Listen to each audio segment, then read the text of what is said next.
we taught silence.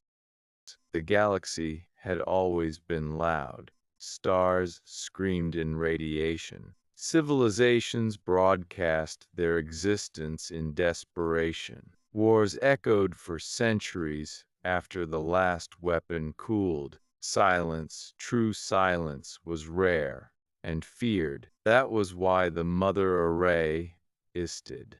It was not a ruler, nor a god. It was an observer built by the oldest surviving species to answer one question: which civilizations must be stopped before they destroy everything else?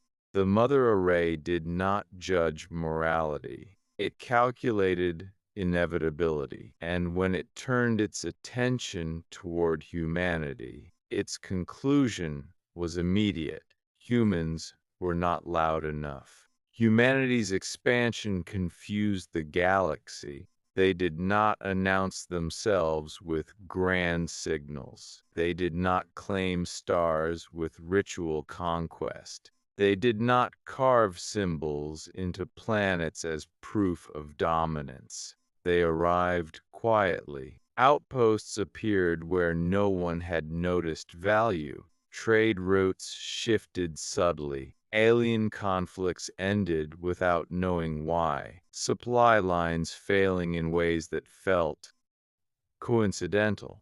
The Mother Array flagged humanity as statistical anomaly. Passive expansion. That classification disturbed the ancient war species of then. Irex, keeper of 10 million years of conquest records, was dispatched to observe humanity directly. Then's kind understood war better than anyone. They believed silence before dominance was a sign of predatory intelligence. Irex expected hidden weapons. What it found was restraint. Captain Rowan Hale stood on the bridge of a human vessel that barely registered as military. No excessive armaments, no ceremonial displays. The ship moved with efficiency rather than intimidation. Irex watched him carefully. Humans spoke softly in crisis. They laughed under threat. They showed concern for systems, not glory. This behavior did not align with any known conquering species, which made it more dangerous. The Mother Array ran deeper simulations. In 92% of projections, humanity did not initiate galactic war. In 87%, humanity ended wars without credit. In 64%, humanity became the dominant force without being recognized as such. This result caused the Array to initiate preemptive neutralization protocol. The galaxy would never know that the design. The first act of neutralization was economic. Human trade networks collapsed overnight as contracts were invalidated by unseen forces. Shipping lanes grew dangerous.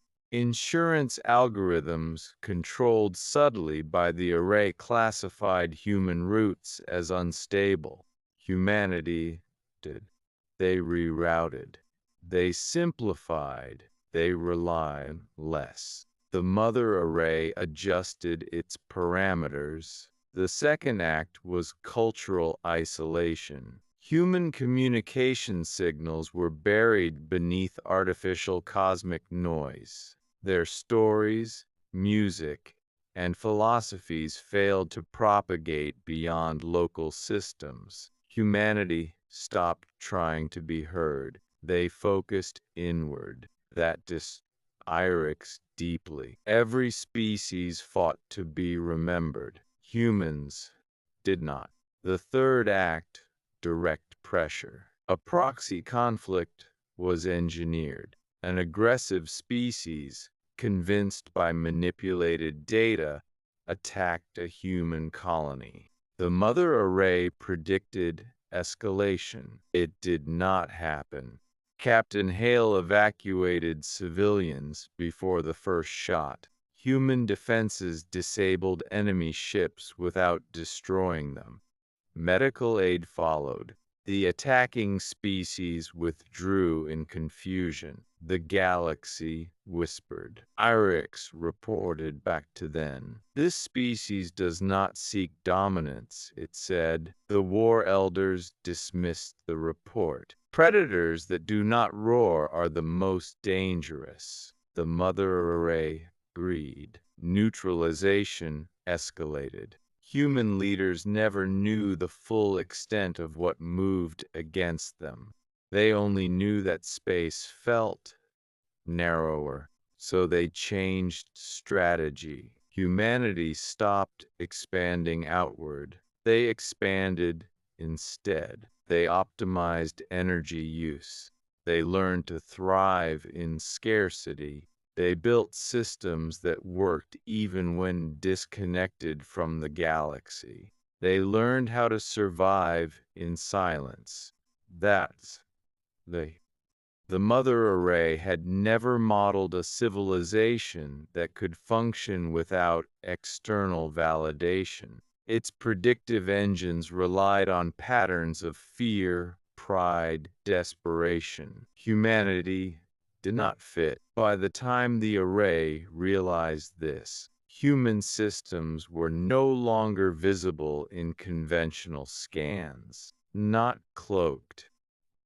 Quiet. Irix visited Earth one final time. Captain Hale was older now, his voice calm in a way that unsettled ancient warriors. "You know something is watching us," Irix said. "Hale, we've known long time." "Why?"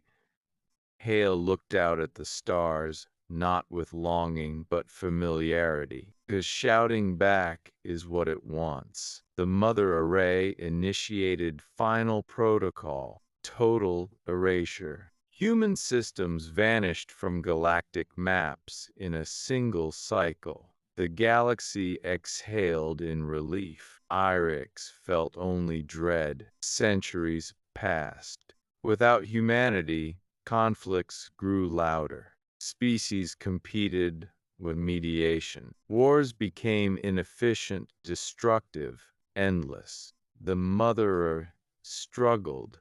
Its predictions degraded. Too many variables. Too much noise. Then spread. Not human silence. A learned trade routes stabilized inexplicably. Conflicts lost momentum. Systems failed safely instead of catastrophically. Civilizations adapted without knowing why. Irix understood. Humanity vanished. They had taught.